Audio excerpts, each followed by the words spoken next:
Halo teman-teman pejuang UTBK, kita bertemu lagi dengan Kak Cynthia dalam pembelajaran Bahasa Indonesia.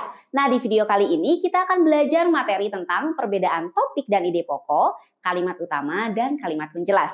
Yuk simak videonya sampai selesai dan jangan lupa untuk mengakses video yang lainnya juga ya.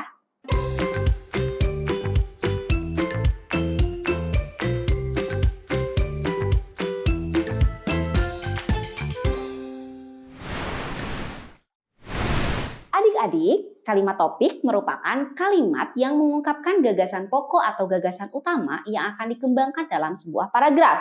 Topik juga biasa dikenal dengan pernyataan ide pokok dan fokus masalah dalam paragraf.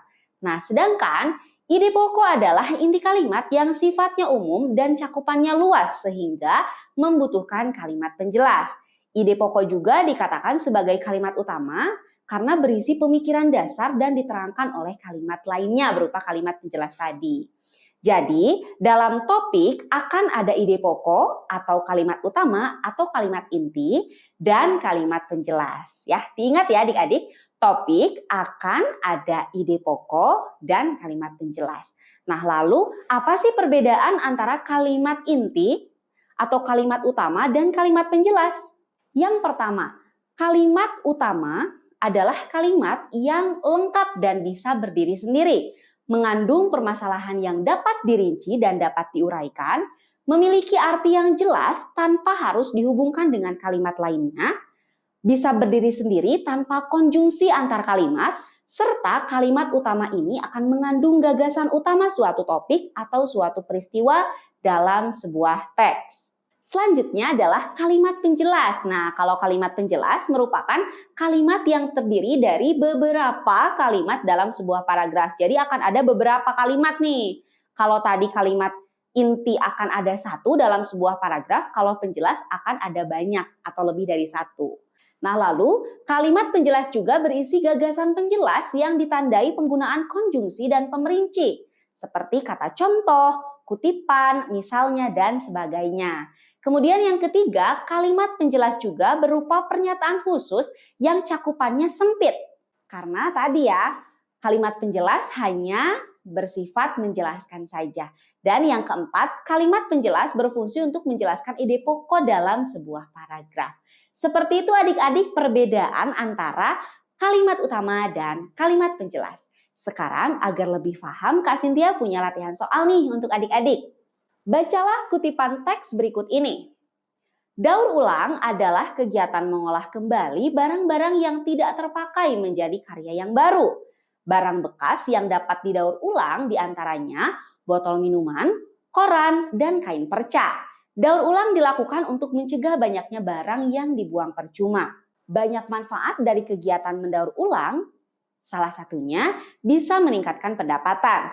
Barang-barang kerajinan tangan, hasil daur ulang dapat dijual. Selain itu, kegiatan daur ulang juga bermanfaat untuk anak-anak. Barang bekas yang bisa didaur ulang oleh anak-anak misalnya adalah koran bekas. Yang ditanyakan adalah topik dalam teks tersebut. Nah, tadi dalam teks ada 2 paragraf ya. Jadi, teman-teman identifikasi dulu ide pokok dari paragraf 1 dan paragraf 2. Kira-kira topiknya yang mana? Ya, topiknya adalah kegiatan daur ulang dan manfaatnya. Kita lihat ya, paragraf 1 membahas tentang kegiatan daur ulang itu apa. Nah, kalau paragraf 2 membahas manfaat dari kegiatan daur ulang. Sehingga topiknya ada 2, yaitu daur ulang dan manfaat dari daur ulang. Kita lihat analisis opsi lainnya. Kalau yang A, itu yang tepat ya. Yang B, macam-macam barang bekas. Nah, itu merupakan kalimat penjelas saja pada teks tersebut, yaitu pada paragraf 1. Lalu yang C, barang bekas bisa didaur ulang oleh anak-anak.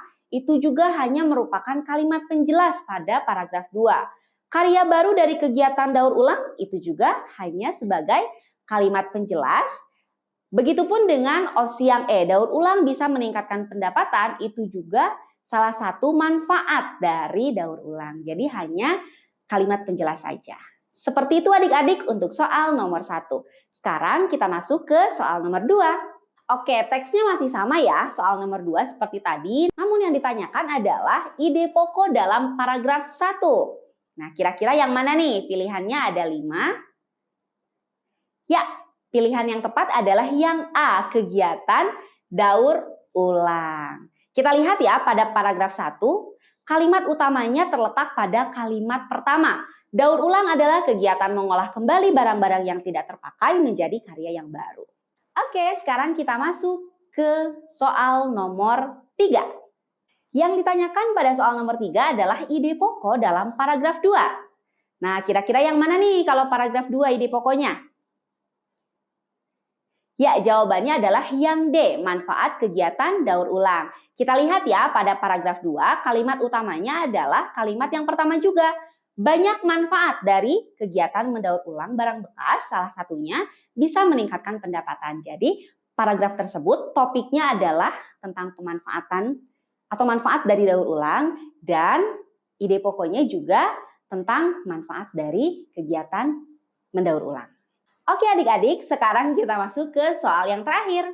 Soal yang terakhir juga sama menggunakan teks tadi, tapi yang ditanyakan adalah pernyataan yang tepat berkaitan dengan kalimat utama setiap paragraf teks di atas. Nah, di sini ada beberapa pernyataan nih, adik-adik pilih yang tepat itu yang mana pernyataannya. Kalau menemukan soal seperti ini, jangan sampai terkecoh ya. Adik-adik identifikasi dulu. Paragraf 1 kalimat utamanya apa, paragraf 2 kalimat utamanya apa. Baru adik-adik lihat pada opsi yang paling tepat yang mana.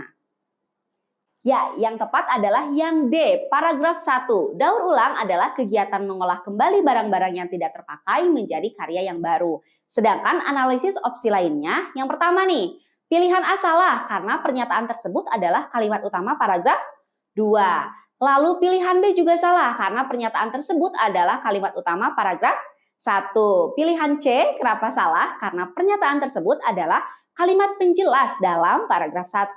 Kemudian pilihan E juga masih salah karena pernyataan tersebut adalah kalimat penjelas dalam paragraf 2. Jadi yang paling tepat adalah jawaban yang D. Begitu ya adik-adik, contoh dan penjelasan tentang perbedaan kalimat utama dan kalimat penjelas, beserta penjelasan tentang topik juga. Oke adik-adik, semoga dapat dipahami ya materi tentang hal ini, dan nanti ketika menemukan soal UTBK, adik-adik sudah tidak bingung lagi. Terima kasih sudah mengikuti pembelajaran hari ini dengan baik. Sampai jumpa lagi dengan Kak Cynthia pada video selanjutnya. Tetap semangat para pejuang UTBK, yuk bisa yuk!